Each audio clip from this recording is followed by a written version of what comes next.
Pace e bene. Oggi vorrei dedicare questa puntata ad una storia della Bibbia. Paz e bem. Hoje quero dedicar este programa à história da Bíblia. Penso que todos conhecem a história da queda de Adão e Eva. Quando alguém conta esta história, apresenta de seguinte modo: Adão e Eva desobedeceram. Pegaram o fruto da árvore do conhecimento do bem e do mal. E Deus ficou irritado contra eles e mandou eles saírem do jardim. É a consequência daquela desobediência e daquele pecado. Del loro peccato. Non è esattamente così. Perché? Não é exatamente assim. Por quê? Porque, ao fim deste texto, Deus faz uma reflexão e diz: Eis que o homem, quanto ao conhecimento do bem e do mal, se tornou como um de nós. Agora é preciso que ele não estenda a mão para se apoderar também do fruto da árvore da vida, e comendo dele, viva para sempre. Simbolo di vita eterna. Questo albero apparirà di nuovo. Sempre recordamos que a árvore da vida é símbolo da vida eterna. Esta árvore aparecerá de novo só no fim do livro do Apocalipse, onde está escrito: Felizes os que lavam as suas vestes, para terem direito à árvore da vida. Deus faz esta reflexão, preocupado que o homem não estenda sua mão e coma do fruto da árvore da vida. Com'è rimasto Satana? Allora cosa Dio fa? Crea la morte. Em outras palavras, Deus não quer que o homem permaneça nesta situação de pecado para sempre, como Satanás. O que faz Deus? Cria a morte.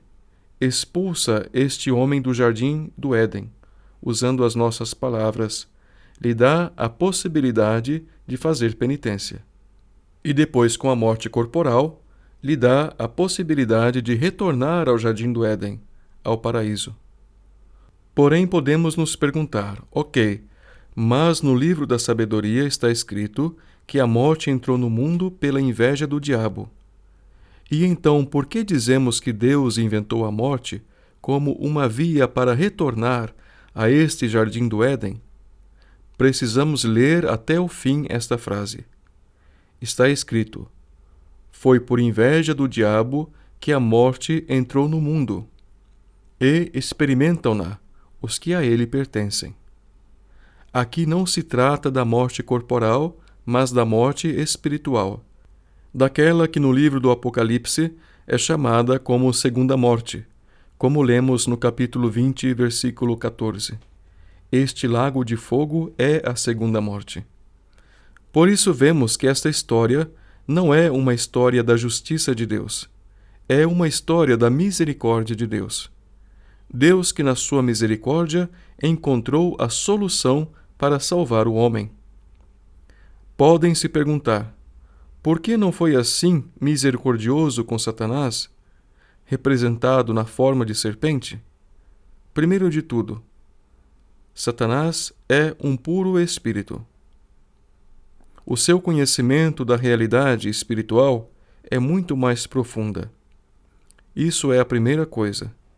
Depois veja que Adão e Eva foram desobedientes, porém não pela própria intenção, mas foram tentados, levados a pecar. A serpente os enganou. Il serpente li ha ingannato. Mentre Satana, se lui è stato disobbediente, è per la propria invenzione. Satanás foi desobediente pela própria invenção, por sua própria ideia. Ele foi desobediente porque ele quis.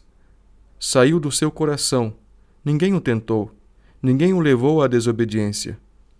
Foi ele que não quis servir a Deus. Isso é uma diferença enorme. Por isso Deus não trata do mesmo modo Satanás e o homem. Então vejamos que esta história é uma história da misericórdia de Deus. Deus procura salvar o homem, se podemos dizer, a qualquer custo. Porém, sempre deixa o homem livre. A salvação é uma realidade. a mais importante para o homem. Porém, Deus, querendo salvar, sempre respeitará nossa liberdade. Devemos ser nós a combater na nossa vida pela salvação. Deus certamente virá com o seu auxílio. Porém, como diz Santo Agostinho, Deus não te salvará sem ti. Não podemos esperar que teremos a salvação sem o Dio nosso. non può salvarci senza di noi. Dunque non possiamo aspettare che otteneremo la salvezza senza